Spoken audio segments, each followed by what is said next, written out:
Buenas noches. Hoy es domingo 5 de junio del 2022 y esta es la charla número 21.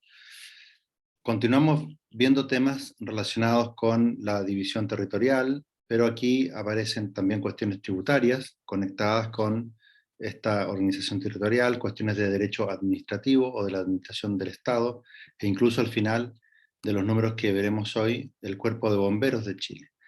No voy a entrar otra vez en todos los detalles de estos artículos, del 198 al 237, porque sería demasiado, no están ahí todas las cuestiones ideológicas en juego, pero sí contarles lo básico, ¿no? El establecimiento de un sistema tributario con unos principios que lo ordenan, en fin. Y el que hay que destacar es el principio de legalidad, que dice que los tributos y los beneficios tributarios se crean, modifican o suprimen por ley, salvo las excepciones que establezca esta Constitución. Tema de estudio posterior, como se ve en las atribuciones de los gobiernos regionales que pueden establecer determinadas tasas y contribuciones específicas, pero dentro de una ley marco, por tanto eso tampoco rompe totalmente el sistema de legalidad tributaria y tampoco de centralización de los tributos en principio. De todos modos, en muchos sistemas federales hay esa complejidad tributaria que es buena en muchos aspectos porque permite una mayor autonomía fiscal de esos gobiernos federales, incluso condados, etc. Pero son países muy grandes. Yo vuelvo a lo mismo. No parece bueno acercarse a un sistema casi federalista en el caso chileno. De todos modos, estas discrepancias no son de principios fundamentales y por tanto no deberían estar en la Constitución, ni para poner estas, ni para sacarla, ¿no? También se promueve la descentralización fiscal, con la autonomía financiera de los gobiernos regionales, las municipalidades, etc. La no afectación de los tributos, que está en la Constitución de 1980, que es que todos los tributos van al erario público, o sea, a un solo fondo, y de ahí se distribuyen según la ley. Pero aquí se dice que pueden ir a ese erario público o a las entidades territoriales. Y la ley puede crear tributos en favor de las entidades territoriales que graven las actividades o bienes con una clara identificación con los territorios. Lo cual también puede ser positivo desde el punto de vista de la descentralización. Hay algunas prohibiciones en materia tributaria, hay fondos para los territorios especiales que se han de crear también por ley, se establece la autonomía financiera de las entidades territoriales, se establecen los distintos ingresos de las entidades territoriales, por ejemplo, los recursos asignados por la Ley de Presupuestos del Estado, que tendrán que venir de ese erario público, pero también los impuestos en favor de la entidad territorial. Es decir, la ley podría establecer impuestos que fueran en favor de una entidad territorial o de todas las entidades territoriales, los que se recauden dentro de ese territorio, por ejemplo, etc. Y después hay muchas otras fuentes de ingresos para las entidades territoriales. No los voy a analizar y en principio esa variedad de fuentes de ingresos puede ser también positiva para efectos de una descentralización. Lo que yo creo que no es positivo es la maraña de demasiados tributos locales muy distintos, ¿no? Lo que hace que en países como Estados Unidos, estados federales, sea muy complejo el estudio y la aplicación de las normas tributarias. Yo mi modesta opinión, pero yo creo que no es materia de constitución, es que el sistema tributario debería tender a la simplificación, a la eliminación de muchos impuestos y a conseguir la máxima recaudación posible con la menor cantidad de impuestos que se pueda. De tipos de impuestos, quiero decir, independientemente de la tasa que tenga cada uno de esos impuestos. Bien, y también hay normas sobre la distribución de los impuestos, la coordinación entre las entidades territoriales, la capacidad de endeudamiento que pueden tener los gobiernos regionales y locales también se regula. Yo insisto en que quizás esto se regula yendo más allá de los principios necesarios en exceso. Y se establecen sistemas de solidaridad interterritorial, pues con algunas fórmulas de cómo se pueden redistribuir, compensar ingresos mayores que tengan algunas regiones con los ingresos menores que tengan otras, y hay una parte de fórmulas ahí que no las voy a leer. Y, repito, no creo que sea en materia de orden constitucional. Y después de que gane el rechazo en el plebiscito del 4 de septiembre, creo que puede haber un consenso amplio en que haya una moratoria, yo diría de unos 10 años, y dentro de esa moratoria de 10 años, pensar con calma en hacer una nueva constitución racional, no esta irracionalidad.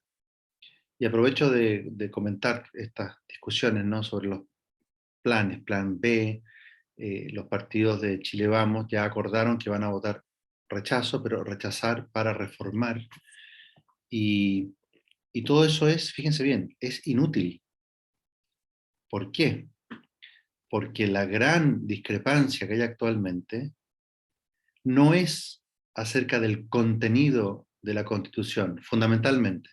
En toda la propaganda de la izquierda radical es una discrepancia acerca de si seguir teniendo o no la Constitución de Pinochet o la Constitución de Lagos, como ustedes quieran. La Constitución de Lagos es la Constitución de Pinochet, a la que le quitaron las firmas originales y le pusieron a la fuerza, porque era una reforma de la Constitución, la de Lagos y sus ministros. Por lo tanto, aunque haya una discrepancia acerca de los contenidos, si todos los contenidos que actualmente se concordaron fueran introducidos en la Constitución de Pinochet-Lagos por vía de reformas, y no por la vía de una sustitución total de la Constitución, seguiría siendo la Constitución de Pinochet-Lagos. Y la izquierda radical seguiría diciendo que es una constitución en dictadura. Y seguiría teniendo su supuesta ilegitimidad de origen, etc. Con lo cual seguirían diciendo que hay que hacer una nueva constitución. El problema no es de contenido, sino que es de forma y origen. Ese es el problema ideológico que tenemos.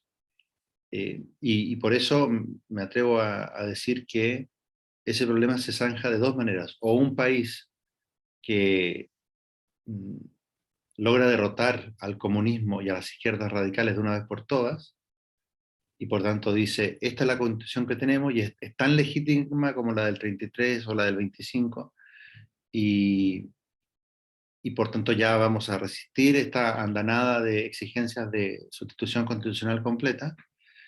O se hace eso y seguimos en paz para adelante, o bien se llega a un acuerdo racional de redactar una buena constitución, pero para que no nos hagamos trampa en el solitario, eso debería ser después de una moratoria larga, de 10 años, por ejemplo. Y no comenzar con las personas que ahora tenemos, con los sistemas electorales que ahora tenemos, con la agitación política que ahora tenemos, una nueva convención constitucional.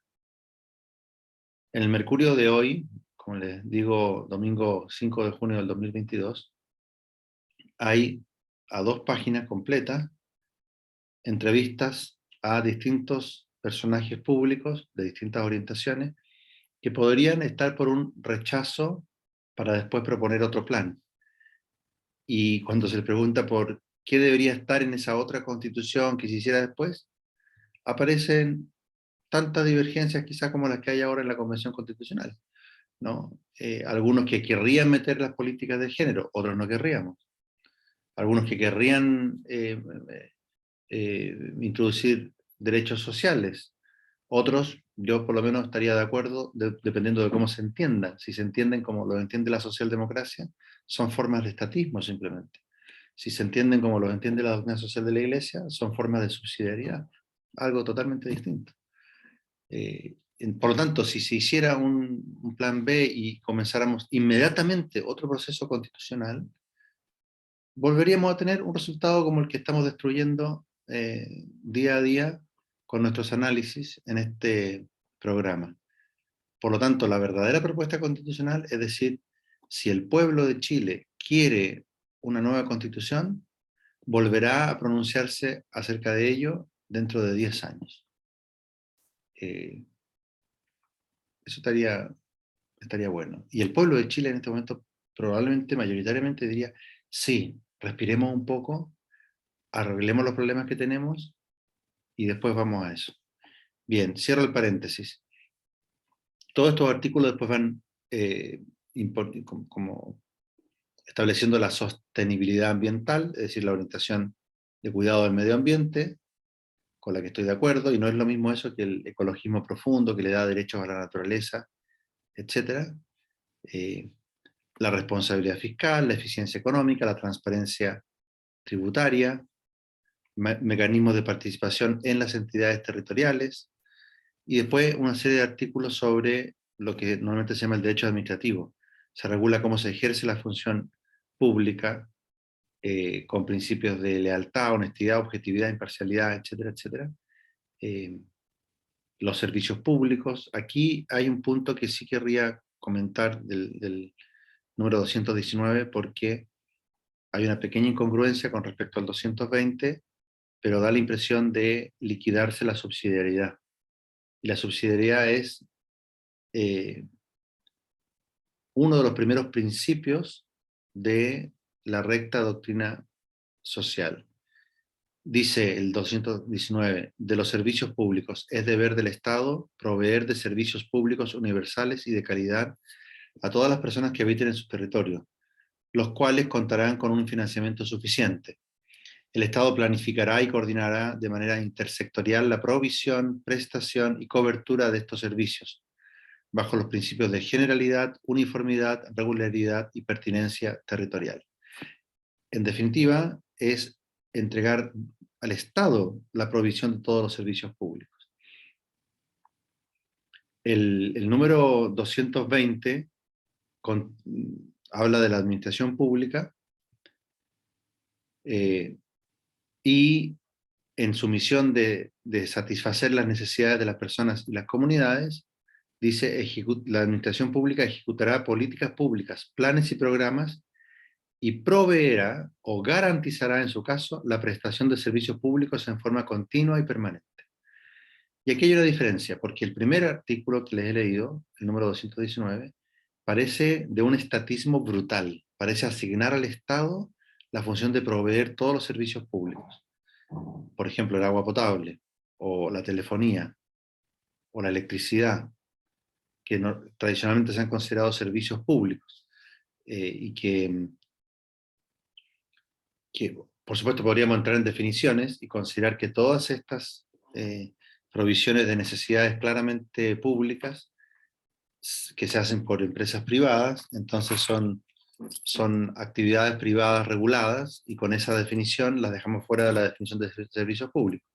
Pero en realidad lo que está haciendo este borrador de Constitución es usar el lenguaje antiguo de los servicios públicos, que incluía la electricidad, el agua potable,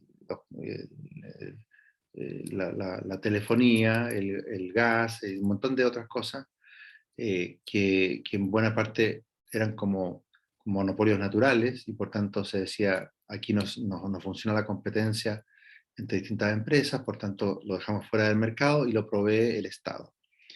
Pero eso se ha demostrado que no es así, que económicamente ha sido mucho más eficiente y mucho más rentable y mejor para todos el que, aplicando el principio de subsidiariedad, si los particulares pueden proveer esos servicios, que el Estado se los asigne y efectivamente los regule como actividades empresariales reguladas. Y eso parece quedar en peligro, salvo que se tome en serio el número 220, que dice que la administración pública proveerá o garantizará la prestación de servicios públicos en forma continua y permanente. Y ese garantizar es compatible con la intervención de todo el mundo empresarial privado, porque detrás está la autoridad cumpliendo el principio de subsidiariedad. Vigilar, coordinar, sancionar si los privados no cumplen con lo que tenían que haber cumplido, pero sobre todo impulsar, dar aliento para que haya cada vez mejores servicios públicos proveídos desde la base. Eh, habría que clarificar esto, eh, me parece, ¿no? Después ya viene el artículo sobre la organización administrativa, cómo se organiza la administración pública en el Estado y en las entidades territoriales, el empleo público, con alguna norma bien interesante para evitar como el nepotismo, lo que quería José Antonio Casta en su campaña, está recogido en uno de estos artículos. Por ejemplo, personas que tengan la calidad de cónyuge, conviviente civil o parientes de distintos grados, no podrán ser nombrados en cargos de la administración pública respecto de las autoridades y de los funcionarios directivos del organismo del Estado al que postulen, ¿no? Obviamente debería decir las personas, etcétera, no podrán ser nombradas, porque las personas son femeninas. Pero esto seguro que lo va a arreglar la Comisión de Armonización gramatical, me imagino, lingüística. La idea básica es evitar que los directivos de esos órganos metan a todos sus parientes, a todos los cercanos, ¿no? Es bueno esto, tiene que estar a nivel constitucional, a lo mejor en una constitución que no prevé leyes orgánicas constitucionales y que va a tener quórum de reforma más bajo, a lo mejor es equivalente a el corpus constitucional de una constitución más breve con muchas leyes orgánicas constitucionales. Pero en todo caso, el principio de evitar el nepotismo, y que aquí se recoge en una cierta medida, es bueno. ¿Es suficiente esto? Es totalmente insuficiente. Pues hay países con una burocratización extrema en la que efectivamente yo no contrato a mis parientes en un organismo, pero mis parientes son contratados por un amigo mío que está en otro organismo distinto y yo contrato a los parientes de mi amigo. Por tanto, estas prohibiciones a lo que contribuyen es a la ampliación de las redes clientelares y familiares al interior de la administración pública, si es que eso es lo que quieren hacer. Y eso es lo que van a querer hacer si el Estado crece mucho, como, como es parte de la naturaleza humana tal como existe. Después, el número 223 establece para la modernización del Estado un deber especial del Estado de estarse modernizando constantemente en sus procesos, organización, etcétera, etcétera. Y para eso tiene que haber recursos para que los organismos se estén modernizando. Y además en el número 224 se dice, la ley encomendará a un organismo la elaboración de planes para promover la modernización de la administración del Estado, monitorear su implementación, etcétera, etcétera, etcétera. Es decir, otro elemento más que a nivel constitucional burocratiza más el Estado todavía. El Estado ya está hipertrofiado con la Constitución de 1980. Con esta va a estar más hipertrofiado todavía. ¿Qué haría yo si fuera un gobierno populista como el que me gustaría tener? Empezar a podar todo lo que se pueda el monstruo estatal que tenemos montado ahora. Pero esta constitución va totalmente opuesto. Fíjense que después el número 225 dice, perdón, el número, después habla de la ruralidad, la participación de las comunidades rurales, los mercados locales, las ferias libres, la protección de la función ecológica y social de la tierra, el apoyo a la agricultura campesina e indígena, es decir, un montón de cosas que, como ha dicho alguien, son parte de un programa político, de un programa de gobierno y de implementación a través de las leyes. Para eso tenemos las leyes. Curiosamente, los que tanto hablaban de que la Constitución de 1980 dejaba establecido a nivel constitucional un montón de cosas que deberían estar entregadas a la soberanía parlamentaria. Ahora hacen lo mismo hasta con las políticas de modernización del Estado, de la ruralidad, etc. Es bien absurdo todo lo que estamos contemplando. Lo mismo, es verdad, el Estado tiene que garantizar la conectividad del país, dice el número 231.